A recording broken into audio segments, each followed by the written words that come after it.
Hello everyone and welcome back to my channel. So today we're going to talk about something that's really important for chess players. How to prepare right before a tournament. Now I'm not talking about weeks, months before. I'm talking about literally the day, maybe the day before the event starts. And my advice is going to consist of 3 different things. Hello, Fabian. Do you have something to say about how to prepare before a big chess tournament?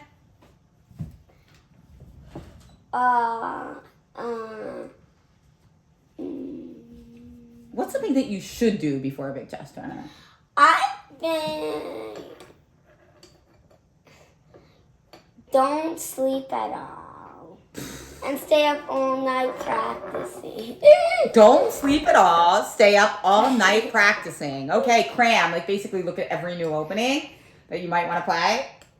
Yeah.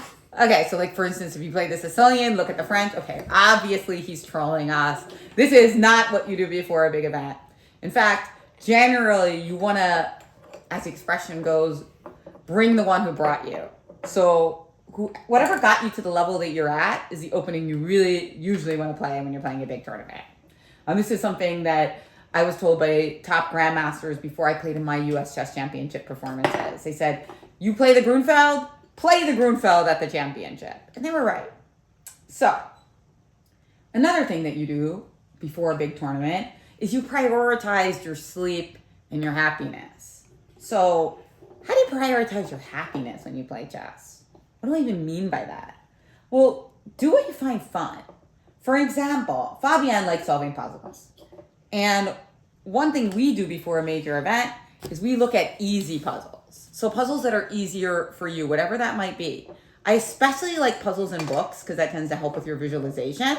But puzzles on Lichess or chess.com, also okay.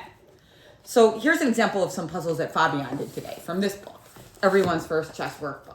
Normally, I like to challenge him even more. Although there are a few challenging puzzles in this book, it's mostly geared for players who are just starting out on their chess tactical journey. But before a tournament, I really do like to build up a player's confidence. So you can see we worked on some of those today. We also looked at a puzzle that came from one of Fabian's games. This one is a little bit harder, so we're going to take a look at it right now. Fabian, this position is white to play and move, and it actually came from one of your blitz games. What should white do here? You are down an exchange and 4 pawns. How do you even lose 4 pawns? How do you get down 4 pawns? You're down 4 pawns. But you got an attack. Can you make it happen? If you don't get your attack through, you're going to be in big trouble. And in fact, if I were black in this position and were my move, I would consider at some point just playing like G6 just to stop all the action over here. I don't even need, I'm up so much, I don't mind losing this exchange. But it's not my move, it's your move. Okay, that's a great idea. I mean, honestly, that's what I would think of first, because now if bishop takes bishop, what can you do?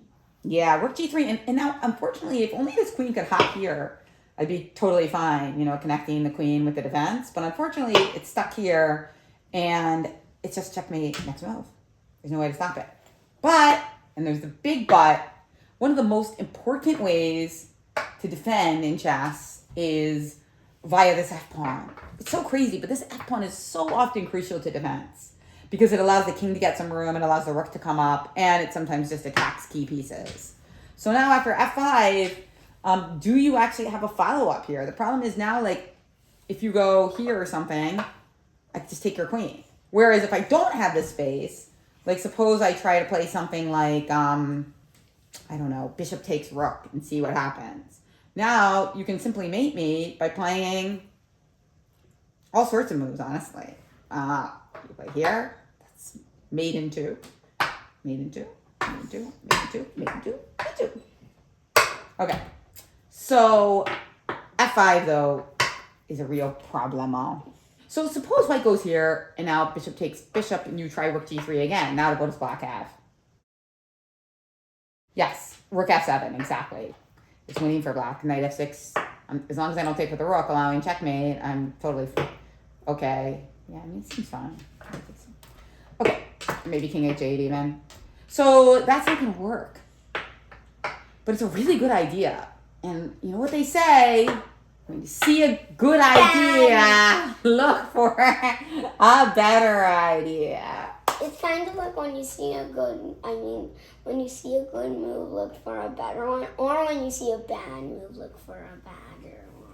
Exactly. It's kind of a play on that expression. So when you see bishop takes g7, what can you do that's even better that stops black's defense? White to move, baby. Oh, another interesting idea. So you got two candidates here. I love what I'm seeing. I love this candidate moves thinking sideways. So which one are you going to be? Well, okay, you want to try rook g3? Well, if you try rook g3 again, I could just play g6. And that's a real pain in the two-hess. I'm sorry. I can just play g6. And that's a real pain. Because now, after bishop f8, rook f8, you win in exchange. Congratulations, you're down 4 pawns. It's not going to help you very much. And I don't know, maybe I have some f5 stuff too. So, no matter what, that move is not going to do that well. So what else? I found it. Okay, but why is this move so good? Isn't it just the same variation, except now I win your knight? I mean, I can't go here because it's checkmate. But after here, why is this different?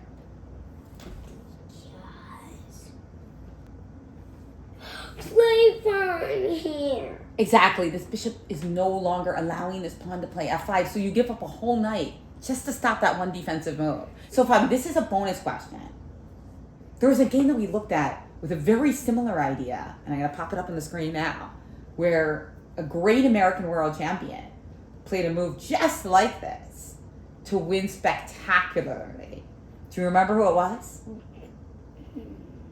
Magnus Carlsen. Well, Magnus is an American, but that's a good guess. He's played a lot of great tactics. Bobby Fischer. That's the one. There you go. So this is like a Bobby Fischer move. It's unbelievable. But let's take a look at why it works so well. So now what do you do after bishop takes f6?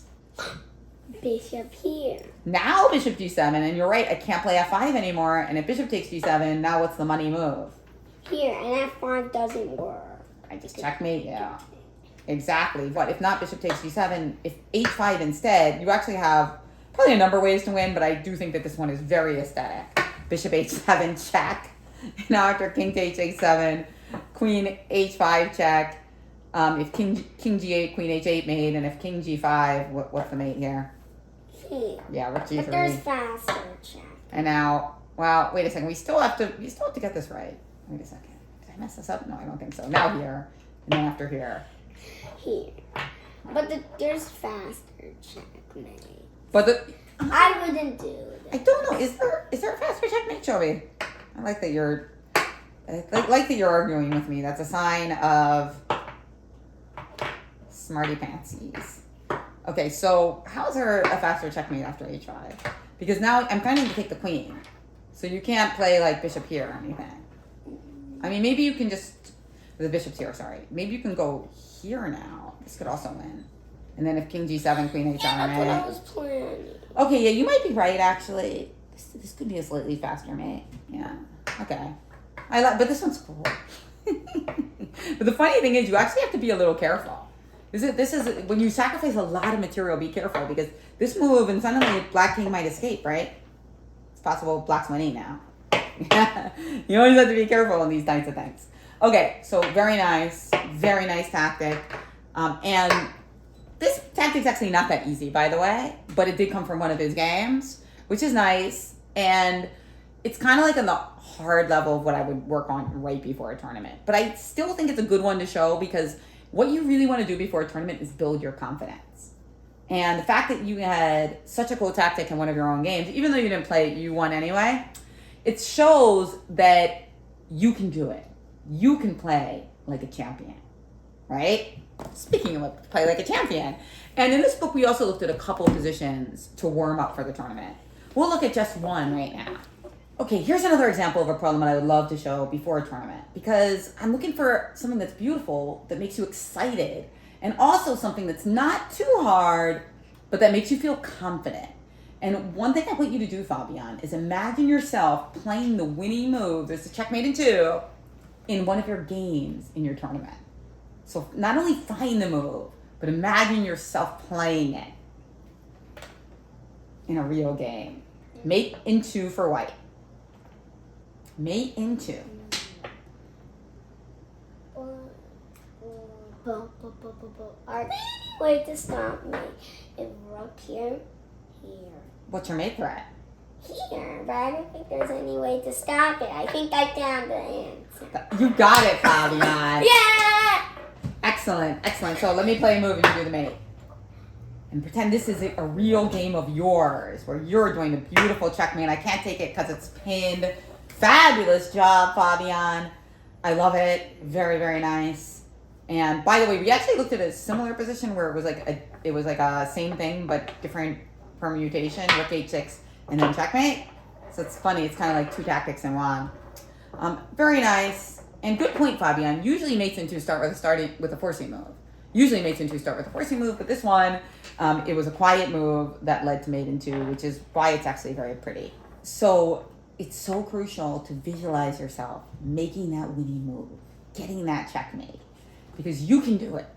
And that is what we are trying to train before a big event. Confidence. You're the best. It's so important to be that confident boy who knows that they're capable of anything. I am capable of greatness. And less about comparing yourself to this person. So I can win with this pawn against the queen. Sure. That I love. You know that you can always come back and that you can always win. Pawn 5. Pawn 5. All right. This pawn. Pawn bump. Queen bump. Okay. So, openings. Big question for everyone. There's so many of them. Should you cram all your openings and try to learn new ones the night before a tournament? Yeah. What you really should do is maybe review, but you don't even have to do that. Or you can make some big decisions with your coach and with yourself about what you're going to do if you're close between 2 openings. Like, for example, let's say, just hypothetically, that you're choosing between bishop c4, thinking of playing the fry liver, or going in for the Scotch or the Scotch gambit. Before the tournament starts, you can have a think and be like, which one am I more in the mood to play? Right? I'm more in the mood to play the Scotch. Perfect. High five. And you said Scotch, but most people just play the Scotch. I play the Scotch gambit. Okay, I love it. I mean, I love it. You get a lot of good positions with the Scotch gambit. Great decision. That way you don't have to think about that when you're playing and your opponent plays e5. High five. Good job, good job, good job. Okay, final thing. Before a big tournament, we talked about doing slightly easier tactics, looking over some of your best games and tactics, building your confidence, reminding yourself how great you are. And eating candy. Reviewing some openings. And the final thing is, the night before the tournament, get a lot of... candy! Actually, sleep. Sleep is so important for playing your best chess. In fact, that's something I'm going to go fall asleep. Perfect. That's something I talk about in Thinking Sideways, the importance of sleep. And how some of the greatest world champions were so good at it. It looks like Fabian is already asleep. So, perfect. Don't forget